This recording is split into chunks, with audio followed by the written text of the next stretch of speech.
بسم اللہ الرحمن الرحیم۔ السلام علیکم۔ غار ثور یہ وہ مقدس غار ہے جہاں مدنی تاجدار صلی اللہ علیہ وآلہ وسلم اپنے رفیق خاص حضرت سیدنا صدیق اکبر رضی اللہ تعالیٰ عنہ کے ساتھ بوقت ہجرت 3 رات قیام پذیر رہے۔ جبل ثور مکہ مکرمہ کے جانب کم و بیش 4 کلومیٹر پر واقع ہے۔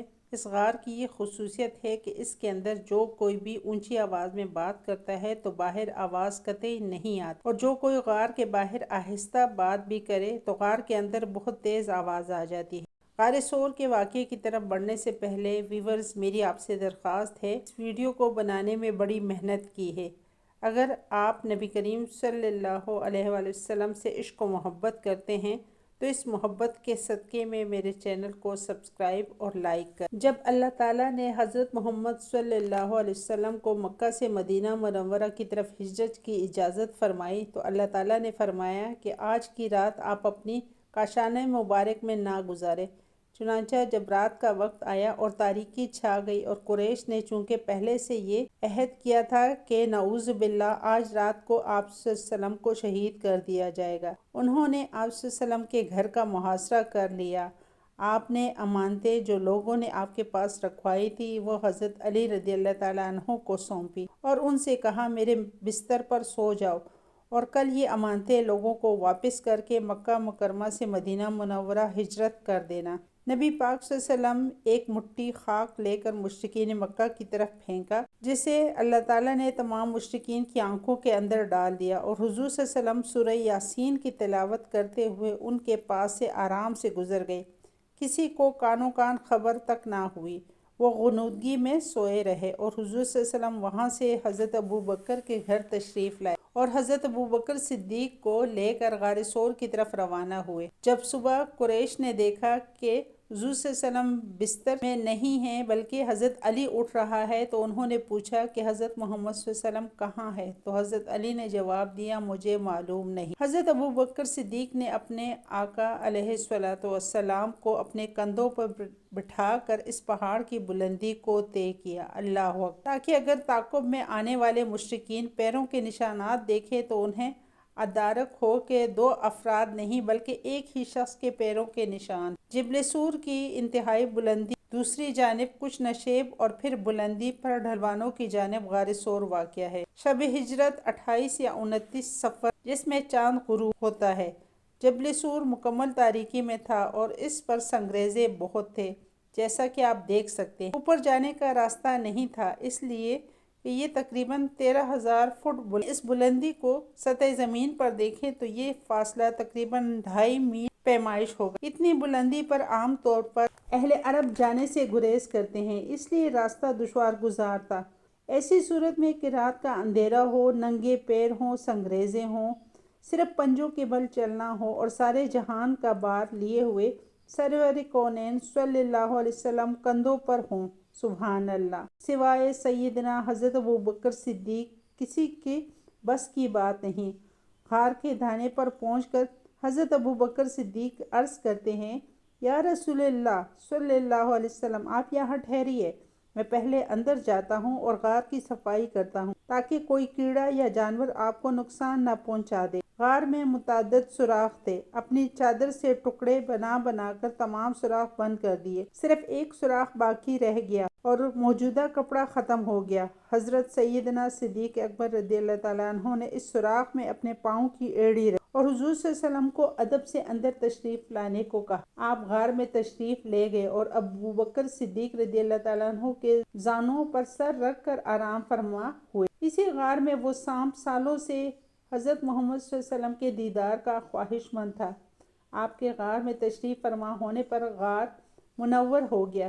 شب کی تاریکی اور تیرگی محبوب خدا کی نورانیت کے صدقے دور ہو گئی۔ غار ثور نبوت سے منور اور ریحان رسالت سے معطر ہو گیا۔ سانپ نے جان لیا کہ قسمت باوری کر گئی ہے اور یقیناً آج کی شب اس غار میں نبی آخر الزماں کی جلوہ گری ہو گئی ہے۔ چنانچہ اس نے آنا چاہا تو سوراخ بند تھا، یعنی کپڑا لگا ہوا تھا۔ ایک ایک کر کے تمام سوراخوں سے نکلنے کی کوشش لیکن ممکن نہ ہو سکا، تو پھر اسے جب ایک سوراخ پر کپڑے کے بجائے گوشت پوش کی کوئی چیز یعنی حضرت ابو بکر صدیق رضی اللہ تعالیٰ عنہ کی ایڑی محسوس ہوئی تو اس نے اپنی فطرت کے مطابق اس کی ایڑی پر کاٹا یعنی ڈسا۔ انتہائی زہریلا تھا۔ یہاں مکہ میں رہتے ہوئے اسے 2000 برس ہو گئے تھے اور مکہ کی شدید گرمی اور پہاڑ کی حدت میں زہر کا اثر بہت بڑھ جاتا ہے۔ سیدنا ابو بکر صدیق رضی اللہ تعالیٰ عنہ کی جگہ کوئی اور ہوتا تو فوراً پیر ہٹا دیتا۔ یار غار ہے اور جانثار ہے، شدید تکلیف ہو رہی ہے، زہر جسم میں سرایت کر رہا ہے، لیکن استقامت کے پیکر بنے اپنی ایڑی سے سوراخ بند کیے ہوئے ہے۔ شدید تکلیف سے آنکھوں میں آنسو آ گئے اور حضور نبی کریم صلی اللہ علیہ وسلم کے رخ زیبا چہرے اقدس پر آنسو گرے۔ نبی کریم صلی اللہ علیہ وسلم نے اپنی خوابیدہ آنکھیں کھولی اور حضرت ابوبکر صدیق سے دریافت فرمایا، کیا بات؟ انہوں نے سارا ماجرا عرض کیا کہ ایڑی پر کسی زہریلی شے نے کاٹا ہے۔ آپ صلی اللہ علیہ وسلم نے فرمایا، ابوبکر اپنی ایڑی سوراخ سے ہٹا دو۔ سیدنا ابوبکر صدیق نے جب سوراخ سے ایڑی ہٹائی تو وہ سانپ باہر آیا اور ادب سے سلام کیا۔ صدیوں پر پھیلی اپنی اشتیاق و محبت کی داستان عرض کی، چنانچہ سلامتی سانپ کو بھی عطا کی اور حضرت ابوبکر صدیق رضی اللہ تعالیٰ عنہ کی ایڑی کے زخم پر اپنا لعاب دہن لگا دیا، جس کے نتیجے میں سیدنا صدیق رضی اللہ تعالیٰ عنہ کو صحت و راحت نصیب۔ حضرت عمر رضی اللہ تعالیٰ عنہ حدیث ارشاد فرماتے ہیں کہ عمر کی ساری زندگی کی نیکیاں حضرت ابوبکر صدیق کی اس ایک رات کے برابر نہیں ہو سکتی جو انہوں نے حضور صلی اللہ علیہ وسلم کے ساتھ غار ثور میں گزاری۔ حضور صلی اللہ علیہ وسلم غار ثور میں موجود تھے اور کفار اس کو تلاش کرتے ہوئے غار کے منہ پر پہنچ گئے تو غار کے دروازے پر مکڑی کا جالا دیکھ کر یہ کہا کہ اگر غار میں جاتے تو مکڑی کا جالا تو باقی نہ رہتا، یعنی اللہ تعالیٰ کے حکم سے مکڑی نے فوراً جالا بن دیا تھا۔ حدیث میں ایسے بھی الفاظ ہیں کہ آپ کے چہرے انوار کے سامنے غار ثور کے منہ پر اللہ تعالیٰ نے رب العزت نے ایک درخت کو حکم دیا کہ وہ اگ گیا اور 2 جنگلی کبوتر کے جوڑے نے فوراً انڈے بھی دے دیے۔ جب مشرکین ڈھونڈتے ڈھونڈتے غار تک پہنچے تو کبوتر کے گھونسلے دیکھ کر واپس پلٹ گئے۔ حدیث میں آتا ہے کہ حضرت ابوبکر صدیق نے عرض کیا کہ حضور صلی اللہ علیہ وسلم، آپ کے پاؤں تو مجھے نظر آ رہے ہیں، اگر کسی نے آپ کے قدموں کی طرف آنکھ اٹھائی تو یقیناً وہ آپ کو دیکھ لے گا۔ حضور نبی صلی اللہ علیہ وسلم نے ارشاد فرمایا، اے صدیق غم نہ کر، اللہ رب العزت ہمارے ساتھ ہے، جب اللہ تعالیٰ تو پھر کسی قسم کی فکر کی کیا ضرورت ہے۔ 3 دن اور 3 راتیں آپ غار میں رہے۔ حضرت عبداللہ بن ابوبکر تمام دن مکہ میں رہتے، مشرکین مکہ کے تمام خبریں جمع کر کے حضور صلی اللہ علیہ وسلم کو اطلاع دیتے۔ عامر بن فہیرہ حضرت ابوبکر صدیق کے آزاد کردہ غلام، عشاء کے بعد اندھیرا ہو جاتا تو بکریاں لے کر حاضر ہوتے اور دودھ پہنچا دیتے۔ جب تیسرے دن حضور صلی اللہ علیہ وسلم مکہ سے مدینہ روانہ ہونے لگے تو کفار تو مکہ اور بیت اللہ پر نگاہ کی اور بڑی حسرت سے انہوں نے ارشاد فرمایا، اے مکہ تو مجھے بہت پسند ہے، تو بہت مقدس والی جگہ ہے، اگر تیرے باسی مجھے مجبور کر کے یہاں سے نکل جانے پر مجبور نہ کرتے تو میں کبھی یہاں سے نہ جاتا۔